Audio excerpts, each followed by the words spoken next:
नमस्कार.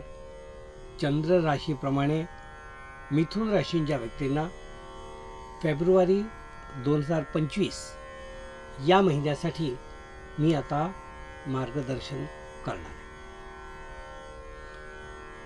फेब्रुवारी 25 हा महिना मिथुन राशींच्या व्यक्तींना अतिशय उत्साहवर्धक असा म्हणता येईल.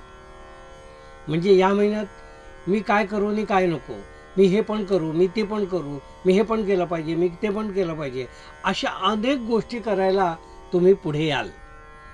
किंवा तुमचा मूड असा राहील की सगळ्या गोष्टी आपण या करू शकतो आणि या गोष्टी आपण करायला हरकत नाही, त्यामुळे आपण प्रयत्न करूया.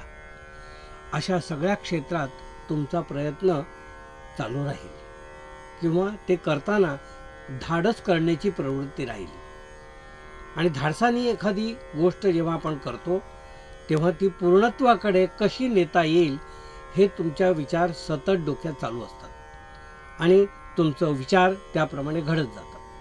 तर हा महिना धाडसाने घेतलेले जे काही निर्णय आहेत ते पूर्णत्वाकडे नेणे आणि ते योग्य प्रकारे पूर्ण करणे असे तुमचे विचार तुमच्या बुद्धीला अनुकूल आणि सपोर्टिव्ह राहतील, असा हा महिना मिथुन राशींच्या व्यक्तींना म्हणता येईल.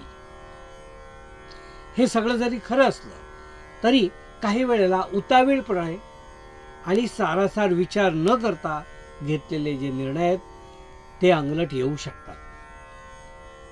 त्यामुळे थोडासा आपल्याला मानसिक त्रास होऊ शकतो. म्हणून कोणतेही विचार करून ते पूर्णत्वाकडे नेण्यापूर्वी थोडासा त्याच्यावर विचार करणं गरजेचं आहे असं मला वाटतं. बाकी धाडसाने तुम्ही जे करणार आहात ते करणारच आहात. या बाबतीत मी थोडं मार्गदर्शन करेन की एखाद्या तुमच्या शत्रूला तुम्ही जर पाडाव करायचा विचार केला तर आपली कुवत किती आहे याचा विचार तुम्ही प्रथम करायला हवा आणि मग पाडाव करण्यासाठी प्लॅनिंग करायला हवं. नाहीतर ते तुमच्या अंगलट येईल. या उदाहरणाप्रमाणे तुम्ही एखादी गोष्ट धाडसाने करू शकता. तर हे झालं तुमच्या धाडसाबद्दल. पण काही गोष्टी अशा असतात की त्या आपण स्वतः मागे लागल्यात नाहीत तर होत नाही. म्हणून त्या तुम्ही गोष्टी मागे लागून अव्याहतपणे त्या गोष्टी पूर्णत्वास न्या किंवा न्याल असा विश्वास मला या ठिकाणी वाटतो. आपल्या प्रकृतीच्या बाबतीत जर सांगायचं झालं तर ज्या लोकांना ब्लड प्रेशरचा त्रास आहे, हायर ब्लड प्रेशरचा त्रास आहे, त्यांनी या महिन्यात थोडंसं सावध असावं. उतावळेपणाने किंवा रागारागाने वेळेवर एखादी गोष्ट पूर्ण झाली नाही तर ब्लड प्रेशर वाढण्याची शक्यता आहे. आणि अति ब्लड प्रेशर वाढलं तर काय होतं तुम्हाला माहितीच आहे. म्हणून BP असणाऱ्या व्यक्तींनी ह्या महिन्यामध्ये आपल्या प्रकृतीला त्या बाबतीत थोडं सावध राहावं किंवा अशी सूचना मिळताच त्याप्रमाणे आपल्यात बदल करावेत अशी सूचना मी या ठिकाणी मिथुन राशींच्या व्यक्तींना अवश्य देऊ इच्छितो. मिथुन राशींच्या व्यक्तींना मी असं सांगू इच्छितो की या महिन्यामध्ये आपण केलेलं काम जे आहे, नोकरीच्या बाबतीतल्या लोकांना सांगतोय, त्याचं ॲप्रिशिएशन ताबडतोब मिळणार नाही किंवा तुम्ही फक्त काम करत राहाल त्याचा योग्य मोबदला किंवा शाबासकी तुम्हाला मिळेल असं सांगता येत नाही. पण तुम्ही आपलं कर्म करत राहायचं. जे उद्योजक आहेत किंवा लघु उद्योजक आहेत त्यांच्या बाबतीत असं म्हणता येईल की त्यांना केलेल्या कामाचं जेवढे पैसे मिळायला पाहिजे कामाचे त्यापेक्षा कमी प्रमाणात मिळतील किंवा कुठेतरी काटछाट होऊन ते पैसे मिळतील किंवा काहीतरी कारणाने त्या कामात खोड्या किंवा त्रुटी काढून ते कमी केले जातील. म्हणून आर्थिक बाबतीत तुम्हाला थोडासा फटका या महिन्यात बसणारे जे व्यावसायिक आहेत, जे अन्य ठिकाणी ट्रेडिंग वगैरे करतात त्यांना सुद्धा हाच नियम लागू आहे. त्यांनी खूप मोठी डेअरिंग करून खूप मोठं काही ट्रेडिंग एकदम करू नये असा सल्ला मी या ठिकाणी देईन. दीर्घ उद्योजक किंवा मोठे उद्योजक असे जे आहेत त्यांना मी असं सांगेन की पुढच्या कामाचं प्लॅनिंग करा, इम्प्लिमेंटेशन करू नका आणि त्यासाठी लागणाऱ्या परवानग्या वगैरे त्या घ्यायला सुरुवात करा. शिक्षण घेणारी जी मुलं आहेत त्यांना विशेषतः या महिन्यात मी असं सांगेन छान छोकी मौज मजा याच्याकडे थोडा कल कमी ठेवा, कारण याच्यामध्ये आपले अनपेक्षित भरपूर पैसे वाया जात आहेत असं मी या ठिकाणी सांगू इच्छितो. तर उगाच वाया गेलेले पैसे जे आहेत ते विद्यार्थ्यांचे पैसे म्हणजे त्यांच्या आईवडिलांचे पैसे आहेत ते. तर मनी सेव्हिंग इज मनी अर्निंग, म्हणून तुम्ही ते अनावश्यक खर्च जो आहे तो टाळण्याकडे तुमचा कटाक्ष ठेवा आणि अनावश्यक खर्च या महिन्यात तुम्ही कमी करा. आपली छान चौकी मोज मजा याला थोडी काटकसर किंवा आवर घाला असं मी सांगेन. हां, आपल्या मित्रमंडळींबरोबर सिनेमा वगैरे असं बघणं काही प्रमाणात ठीक आहे, ते मी अगदीच काही करू नका असं म्हणणार नाही. अभ्यास करताना मात्र या गोष्टींकडे जरा दुर्लक्ष करा.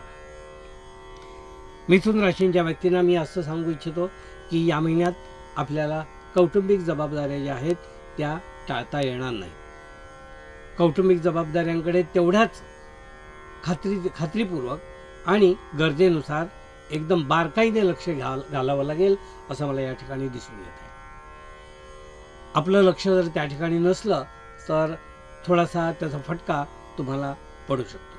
म्हणजे घरातल्या काही गोष्टींचा नाश होणे किंवा वस्तू खराब होणे, अन्नधान्य खराब होणे, काही वस्तू साफ केल्या गेल्या नाहीत म्हणून त्या खराब होणे, अशा बाबतीत तुमचं लक्ष असायला हवं, कारण हा लॉस तुम्हाला या महिन्यात दिसतोय असं या ठिकाणी मी सांगू इच्छितो. मिथुन राशीच्या व्यक्तींना मी असं सांगू इच्छितो की या महिन्यात आपले पूर्वीचे सेविंग्स किंवा आपलं पूर्वीचं जे काही पैसे आहेत किंवा आपले FD वगैरे जे काही असतील ते काही प्रमाणात तुम्हाला ते मोडावे लागतील किंवा पारंपरिक खर्च किंवा आपले वैयक्तिक खर्च किंवा सणानुसार लग्न कार्यानुसार अशा ज्या काही गरजा आहेत त्यासाठी तुम्हाला काहीतरी ठेवी तुमच्या ज्या आहेत त्या ठेवीमधून तुम्हाला सोर्स घ्यावा लागेल. म्हणजे यातून काही पैसे तुम्हाला खेचावे लागतील, बाहेर काढावे लागतील असं दिसतंय. पण ठीक आहे, हरकत नाही, ती गरज आहे तर तुम्ही करायला हरकत नाही. आणि ठेवी यासाठी ठेवलेल्या असतात की जेव्हा आपल्याला गरज आहे, अशी गरज भासते त्यावेळी ते आपल्याला कामाला येतात. मिथुन राशीच्या व्यक्तींना मी असं सांगू इच्छितो की या महिन्यामध्ये कौटुंबिक खर्च थोडे तुम्ही लांबणीवर टाका. म्हणजे घरात खरेदी करण्यासाठी, आपल्या घरच्यासाठी, आपल्या वैयक्तिक वापरासाठी ज्या काही गोष्टी तुम्हाला घ्यायच्या आहेत त्या थोड्या लांबणीवर टाका, कारण थोडीशी फसगत होऊ शकते किंवा त्याच एखाद्या आणणाऱ्या वस्तूला जास्त प्रमाणात तुम्हाला द्रव्य लागू शकतं. म्हणजे जी गोष्ट तुम्हाला 15,000 मिळणार आहे आत्ता, ती मे बी तुम्हाला पुढे 12,000 मिळू शकते. म्हणजे हे 3,000 तुमचे ते वाचू शकतात. तर या गोष्टी थोड्या टाळल्यात तर पुढच्या दिवसामध्ये तुम्हाला त्याच गोष्टी थोड्या स्वस्तात मिळून येतील असं दिसून येतं. तर या गोष्टी तुम्ही टाळण्याचा प्रयत्न करा. मिथुन राशीच्या व्यक्तींना मी असं सांगू इच्छितो की या महिन्यामध्ये आपला जोडीदार जो आहे, म्हणजे स्त्री असेल तर तिचा नवरा किंवा पुरुष असेल तर त्याची बायको, त्यांची थोडी नाराजी आणि त्याचा सामना तुम्हाला थोडा करावा लागेल. मग काही गोष्टी मनाविरुद्ध आपल्या जोडीदाराकडून घडल्या तर थोडंसं टेन्शन तुम्हाला त्यामध्ये येतं आणि ते समजून सांगण्याचा तुम्ही जर प्रयत्न केला तर ते समोरच्या व्यक्तीला पटणार नाही. असा काहीचा प्रसंग या महिन्यात दिसून येतो. वाद न घालता सामंजस्याने तुम्ही यातनं मार्ग काढा आणि कुठल्याही गोष्टीचा खूप मोठा काही इश्यू करू नका आणि पुढे चला, असाच सल्ला मी या ठिकाणी तुम्हाला देईन. जे लोक आपल्या प्रेम प्रकरणामध्ये आहेत त्यांना मी असं सांगू इच्छितो की या महिन्यामध्ये काही गोष्टी तुमच्या घरच्यांकडून ॲक्सेप्टन्स जो लागतो तो या महिन्यात तुम्हाला मिळणार नाही. त्यामुळे तुम्ही तुमचं जर काही असं प्रकरण असेल तर ते घरच्यांच्या कानापर्यंत नाही घातलं तरी चालेल.